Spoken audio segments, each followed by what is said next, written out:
E agora eu quero te mostrar dois exemplos de pessoas que viveram na prática essa reconciliação. Um está no Antigo Testamento e o outro no Novo Testamento da Palavra de Deus. No Antigo Testamento eu quero falar sobre José. José que foi vendido, foi rejeitado, abandonado pelos seus irmãos. Ele, no término ali da sua vida, ele vê os seus irmãos chegando para poder comprar alimentos, depois da fome que se instalou por sobre toda a terra. E naquele momento, José ali encontra seus irmãos, vive todo aquele processo, porém finaliza em reconciliação, porque José decidiu olhar para o propósito e não olhar para o pessoal, não olhar para a questão que tinha acontecido. E quando os seus irmãos chegam ali e demonstram para José arrependimento, aquela reconciliação ela acontece. Porque a gente não vê em nenhum momento aquela reconciliação acontecendo por pressão. Muito pelo contrário.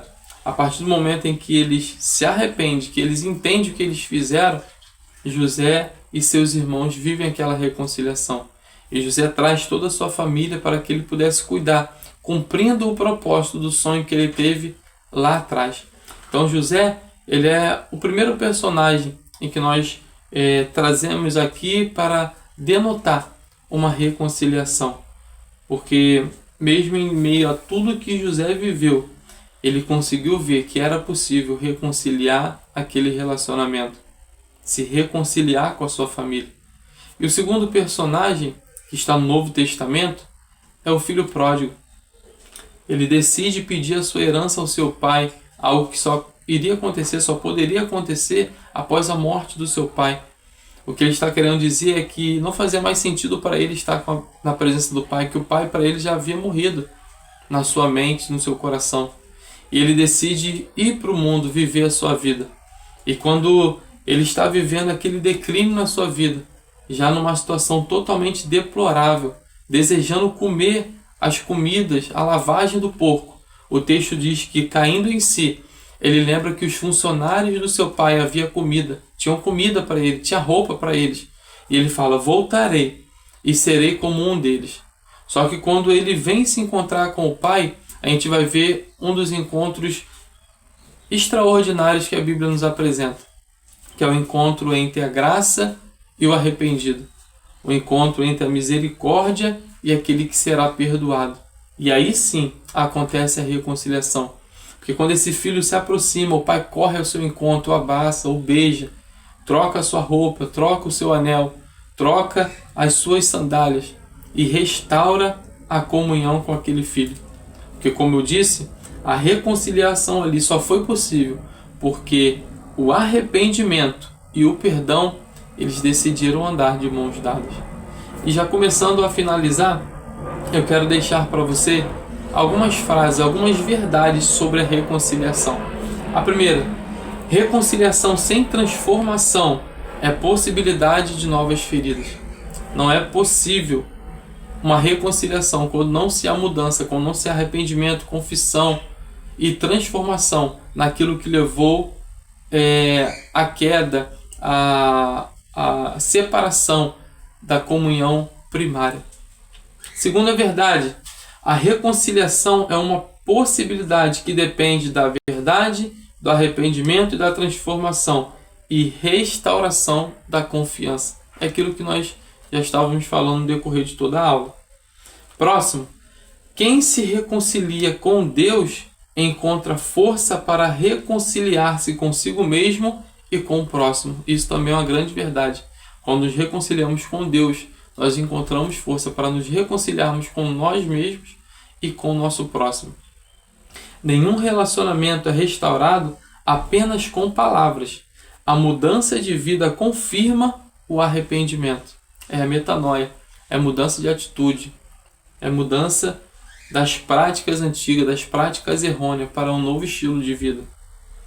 A reconciliação é a resposta da graça onde o orgulho dizia que era impossível. Quando se há reconciliação, há uma manifestação de misericórdia, de graça ali. A última, a reconciliação é a ponte que Deus constrói entre corações quebrados quando ambos decidem caminhar em direção à verdade. Quando isso acontece, a reconciliação será fruto dessa decisão. E aí, como de costume, a gente sempre deixa uma pergunta e um desafio. E a pergunta dessa aula, como eu falei que reconciliação, humanamente falando, é algo muito pessoal, eu quero falar sobre a reconciliação espiritual. E a pergunta é: você já reconciliou a sua vida com Deus? Você já voltou para Ele, caso você tiver rompido essa relação, ou se nunca aconteceu? Você já se decidiu, já entregou a sua vida no controle do Senhor, reconheceu o senhorio dele, reconheceu que não há outro que possa salvar a sua vida a não ser Ele, reconheceu o amor que Ele teve por você a ponto de gerar uma atitude, de praticar uma atitude da cruz, do seu Filho, verter o seu sangue na cruz pela sua vida? Essa é a pergunta que nós temos hoje. Essa é a pergunta que eu quero te fazer hoje. Você já se reconciliou com Deus? E o desafio é você se comprometer. Se a sua resposta da pergunta for não, é você se comprometer a realizar uma ação para que isso possa acontecer. Talvez seja através de uma oração, para que o Senhor possa te dar força e te ajudar, como nós já falamos aqui. João 15,5 diz, Jesus falando que sem mim nada podeis fazer. Talvez seja pedir ajuda a uma pessoa que já está firme na caminhada, que possa te ajudar a você iniciar esse processo. Talvez seja ir até um culto em uma igreja, participar de um culto e lá você ouvir a palavra, porque a Bíblia também nos diz que a fé vem pelo ouvir e o ouvir da palavra. Então que nesse momento em que você está ouvindo essa mensagem, você possa sentir arder no seu coração esse desejo de viver essa reconciliação com o Pai. Ele te chama, não demore. Que Deus possa abençoar a sua vida. E amanhã nós estaremos aqui trazendo a última aula. E eu tenho certeza que será impactante para a sua vida. E estaremos finalizando a Semana do Perdão. Que Deus te abençoe. Siga a gente no nosso canal no YouTube. Curta, compartilhe esse vídeo com alguém que precise. Se inscreva lá no nosso canal. Se inscreva também no nosso perfil no Instagram, @ThiagoRodriguesPorto_OF de oficial. Que Deus possa falar com você em cada vídeo, em cada mensagem que a gente tem compartilhado lá. Que Deus te abençoe e até amanhã.